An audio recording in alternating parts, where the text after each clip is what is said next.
La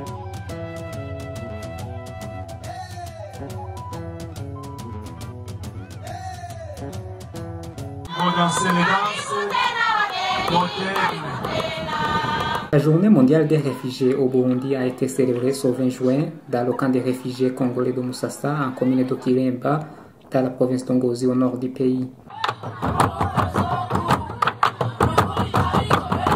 Le représentant du Haut-Commissariat de l'ONU pour les réfugiés au Burundi, Abdul Karim Gour, rappelle que tout le monde a la responsabilité de protéger les réfugiés. Nous avons franchi un coup inquiétant.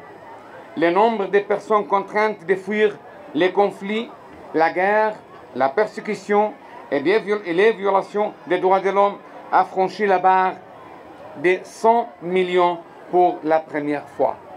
Nous demandons aux gens de se souvenir de l'importance d'accueillir les nouveaux arrivants dans leur communauté.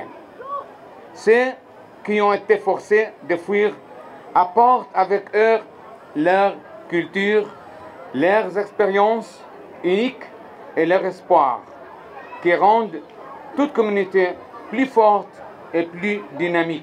Nous partageons tous et toutes la responsabilité de protéger les personnes en cas de sécurité. Toute personne a le droit d'asile ou de chercher protection contre la violence ou la persécution dans un pays autre que le sien. Ceci n'est pas négociable. Les pays ne doivent pas bloquer l'accès aux personnes cherchant refuge.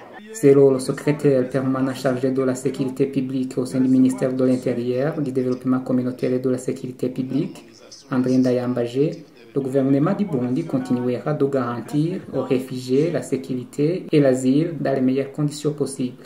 Il exhorte les réfugiés et les demandeurs d'asile à respecter la loi burundaise et à cohabiter pacifiquement avec les communautés d'accueil. Permettez-moi de profiter de cette occasion pour m'adresser aux réfugiés et aux demandeurs d'asile afin de leur faire un clin d'œil sur le devoir de respecter, de se conformer à la loi burundaise, tant à l'intérieur des camps que lors des déplacements en dehors de ces camps.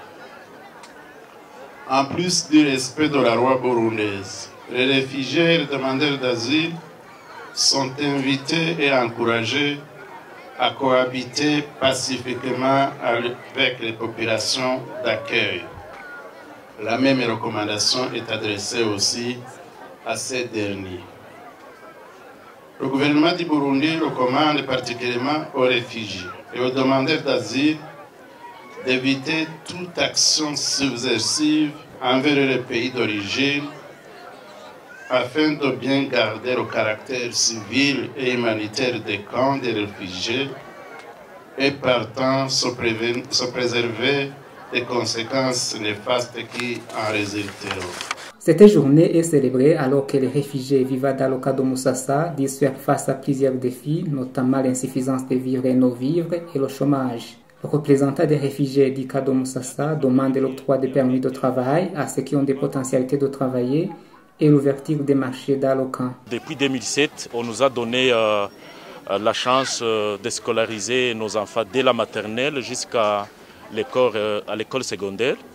Et même il y a quelques étudiants par an au niveau national qui bénéficient des bourses d'AFI, mais le problème qui est là, après les études universitaires ou supérieures, ils n'ont pas d'emploi, ils retournent rester au cas sans emploi. Ça, c'est un défi vraiment que nous demanderions au gouvernement burundais de nous octroyer les permis de travail à ceux qui ont les potentialités de travailler. Et on demanderait aussi au gouvernement burundais d'ouvrir l'espace commercial, les marchés, pour que les réfugiés qui cherchent à faire des activités génératrices de revenus puissent trouver les moyens de subvenir à leurs besoins quotidiens. Selon les données fournies par le ministère chargé de l'Intérieur, le Burundi comptait jusqu'au 31 mai de cette année 86 049 réfugiés et 3 778 demandeurs d'asile. Pour désengorger les cas existants, le Burundi prévoit la construction d'un 6e camp de réfugiés dans la province de Rutana au sud du pays.